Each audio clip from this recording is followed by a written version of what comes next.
नमस्कार सभी को। हम लोग सदिश बीजगणित पढ़ रहे हैं और सदिश बीजगणित के अंदर हम लोग ने स्टार्टिंग में वेक्टरों का एडिशन, सब्ट्रैक्शन, स्केलर, किसी स्केलर क्वांटिटी से मल्टीप्लिकेशन, फिर मल्टीप्लिकेशन हमने दो तरह के मल्टीप्लिकेशन पढ़ लिए। एक हमने वेक्टर और एक स्केलर मल्टीप्लिकेशन, मीन्स अदिश गुणन और सदिश गुणन। तो इसी पर बेस्ड आपकी प्रश्नावली आती है और हम हमारा चौथी प्रश्नावली में हैं। चौथी प्रश्नावली के कुछ प्रश्न आपको करवा दिए गए हैं और आगे देखिए, मैंने एक 8वां प्रश्न दिया है। तो इस प्रश्न में कह रहा है यदि ए वेक्टर बराबर 0 वेक्टर, तो ए हमें क्या दिया है, शून्य सदिश दिया है, और बी भी क्या दिया है, शून्य सदिश, तब ए वेक्टर का और बी वेक्टर का क्रॉस प्रोडक्ट कितना आना चाहिए, कह रहा है 0 आना चाहिए। आगे क्या कह रहा है उसको बाद में देखते हैं, पहले इतने को भी देखें। तो हल जब हम कर रहे हैं हमें क्या निकालना है, ए क्रॉस बी का मान निकालना है।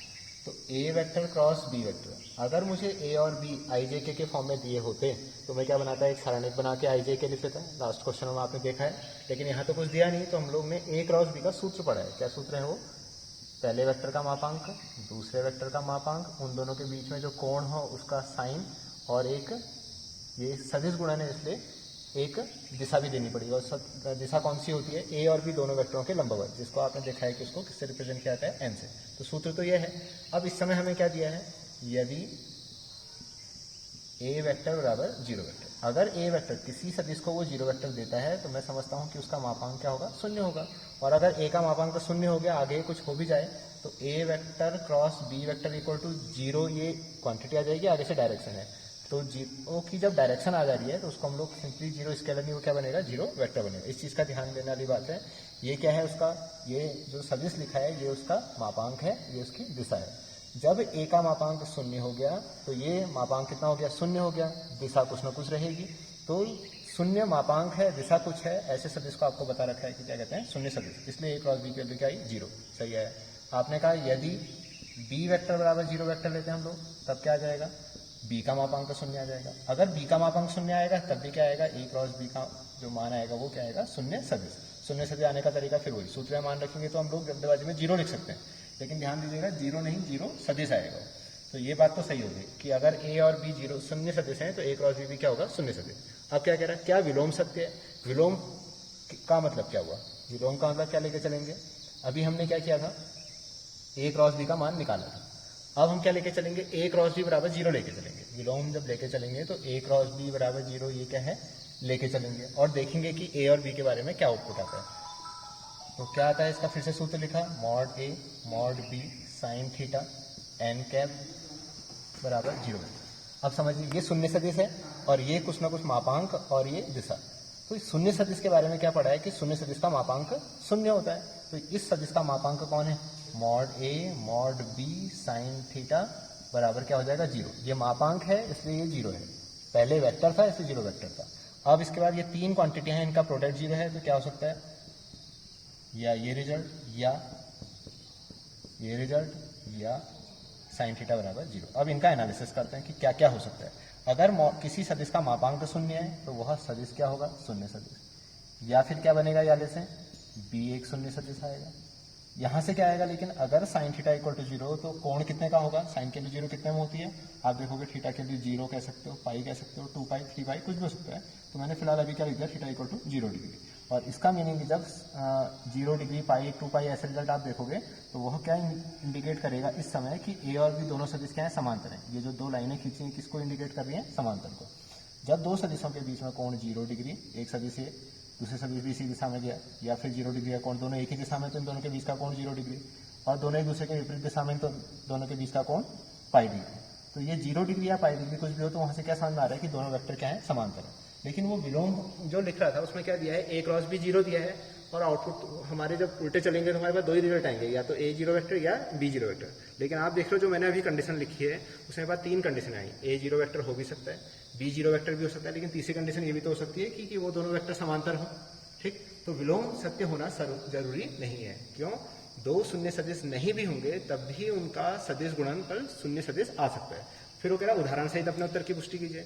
अब कैसे उदाहरण देखें, मैं क्या समझा हूं कि क्रॉस कब 0 आ सकता है, जब दोनों सदिश समांतर है। एक सदिश को दूसरे सदिश के समांतर होता है। कोई भी एक वेक्टर अपनी मर्जी, दो कंपोनेंट आते हैं आपके यहाँ वो लिख लीजिए। मान लीजिए मैंने लिखा 2i प्लस जे प्लस के लीजिए, कुछ और आपको अच्छा लगेगा आप वो लिख लीजिएगा।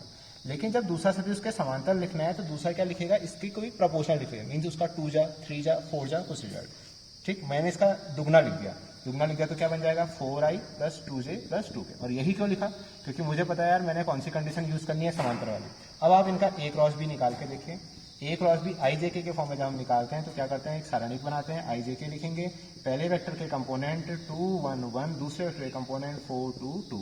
अब आप इस सारणिक को हल करके देखिए, आई आया, इसको हल करेंगे तो ये 2 - 2, ऐसे ही फिर माइनस जे करके लिखा मैंने, जे के साथ करूंगा तो 2 2 जा 4 हो गया, 4 - 4, और के साथ लिखेंगे, के साथ लिखूंगा तो क्या बनेगा 4 - 4 इसमें भी। आप देख रहे हो ये क्या आया, 0 आया, यहाँ भी 0 आया, ये भी 0 आया, तब सारे कंपोनेंट 0 आए तो क्या बन गया, एक 0 वेक्टर बना। तो आपने देखा क्या ए और बी शून्य सदिश थे, नहीं थे। ए और बी शून्य सदिश नहीं है, लेकिन फिर भी उनका सदिश गुणनफल कैसा आया है, शून्य आया है। तो यही तो वो कहना चाह रहा था प्रश्न में कि ए और बी दोनों शून्य सदिश हैं, तो ए क्रॉस बी शून्य होगा, बिल्कुल होगा, मैंने दिखा दिया। क्या विलोम सत्य है, विलोम सत्य के लिए मैं ए क्रॉस बी बराबर 0 लेके चला और आपको समझाया है 2 ही नहीं 3 कंडीशनें हो सकती हैं कि ए और बी समांतर भी हो सकते हैं। फिर उसने कहा उदाहरण दीजिए, तो उदाहरण में मैंने ए और बी जो 2 सदिश लिख के दिखाए हैं, आप इनकी जगह कोई और सदिश भी लिखिए, लेकिन क्या ध्यान रखना है, समांतर लिखने के लिए जब आप ए को कुछ लिखोगे तो बी लिखते वक्त उसका कोई दुगुना, तिगुना या हाफ इस तरह से लिखिएगा, ताकि वो दोनों वेक्टर कैसे दे जाएं, समांतर आ जाएं। समांतर आने के बाद कंफर्म हो कि उन दोनों का सदिश गुणनफल क्या आएगा, शून्य आएगा। इसका मतलब 2 सदिशों का सदिश गुणनफल शून्य हो सकता है, जबकि वो दोनों ही सदिश शून्य न हो। तो उम्मीद है आपको समझ में आ गया होगा।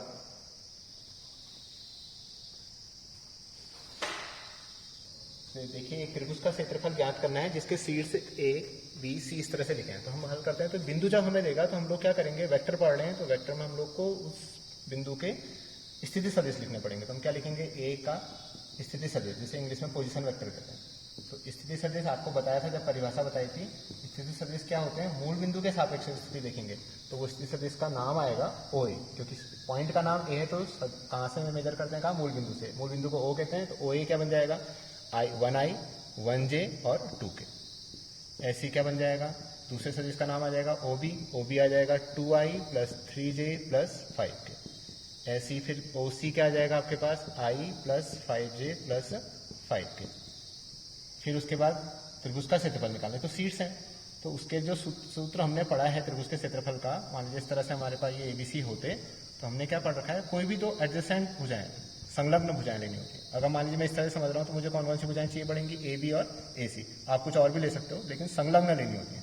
तो ए बी भुजा कितनी आएगी, ए बी कह रहे हैं तो ओ बी माइनस ओ ए, ये सब सूत्र पढ़ा होता है आपने, मैं डायरेक्ट माइनस कर रहा हूँ। देखिए ओ बी में से ओ ए माइनस कर रहा हूँ तो आई वाला आई के साथ माइनस हुआ, आई आ जाएगा, जे वाला जे के साथ, के वाला के साथ। ऐसी रिजल्ट दूसरा मैंने क्या लिखा है, ए सी लिखा है। ए सी लिखा है तो क्या आएगा, ओ सी माइनस ए सी, सॉरी ओ सी माइनस ओ ए। तो ओ सी माइनस ओ ए करेंगे तो क्या बनेगा, 0i 4j और 3 क्या आ जाएगा, देखना कैलकुलेशन, आई जे के ऊपर क्या लगेगा। अब ये क्या आ गया आपके पास, संलग्न भुजाओं के सदिश आ गए। अब सूत्र याद होना चाहिए, क्या होता है त्रिभुज के क्षेत्रफल का सूत्र, 1/2 संलग्न भुजाओं का सदिश गुणनफल का मापांक। और सदिश गुणनफल जब आई जे के फॉर्म में होते तो हम लोग क्या करते हैं, सारणिक का यूज करते हैं। आई जे के लिखते हैं, पहले मैंने ए बी लिखा है तो ए बी के कंपोनेंट 1 2 3, फिर मैंने ए सी लिखा है उसके कंपोनेंट 0 4 3, बाकी सारणिक हल करनी आपको आती है। तो क्या आ जाएगा, अभी ये ए बी क्रॉस ए सी निकल रहा है, इसका मापांक भी निकालना है अभी मैंने, तो अभी मैं ऐसे लिख देता हूँ। चलो हाफ लिखा, ओपन करते हैं इसको, आई लिखेंगे तो ये बनेगा 6 माइनस 12, फिर माइनस जे लिखेंगे तो ये बनेगा 3, वहाँ को 0 ही आएगा। के वाला लिखेंगे तो क्या आ जाएगा, 4 आ जाएगा, वहाँ को फिर 0 आ जाएगा। ठीक, तो ये रिजल्ट बन गया 1/2 माइनस 6i माइनस 3j और प्लस का 4k। ये 1/2 बाहर से अंदर मल्टीप्लाई करना चाहो तो ये माइनस 3i बन गया, माइनस का 3/2j बन गया, प्लस का 2k बन गया। आई जे के ऊपर क्या, ये क्या निकला है, अभी केवल सदिश निकला है, जबकि क्षेत्रफल क्या होता है, उसका मापांक होता है। ये चीज़ क्या निकली क्या होती है, तो मापांक निकाले, फिर से मैंने मॉड का साइन आ दिया, वो डिटर्मिनेंट का साइन था, पहले नहीं बनाया मैंने इसीलिए। अब ये मापांक का साइन बना दिया, मापांक का साइन बना दिया। मापांक कैसे निकालते हैं, वर्गमूल आई के कोफिशिएंट का वर्ग -3 का वर्ग 9, जे के कोफिशिएंट का वर्ग माइनस का वर्ग धन ही होता है, 9/4 आ जाएगा और ये 4 आ जाएगा। आप हल करिए, देखिए 9 4 13 हो जाएगा, तो इसको 52 52 में 61। ठीक, करके देखिएगा, इतना कैलकुलेशन तो करना चाहिए आपने। रूट 61/4, इसको जितना निकल सकता है निकाल देगा, इतना आ गया। ये क्षेत्रफल इसलिए इतनी वर्ग इकाई। ठीक है।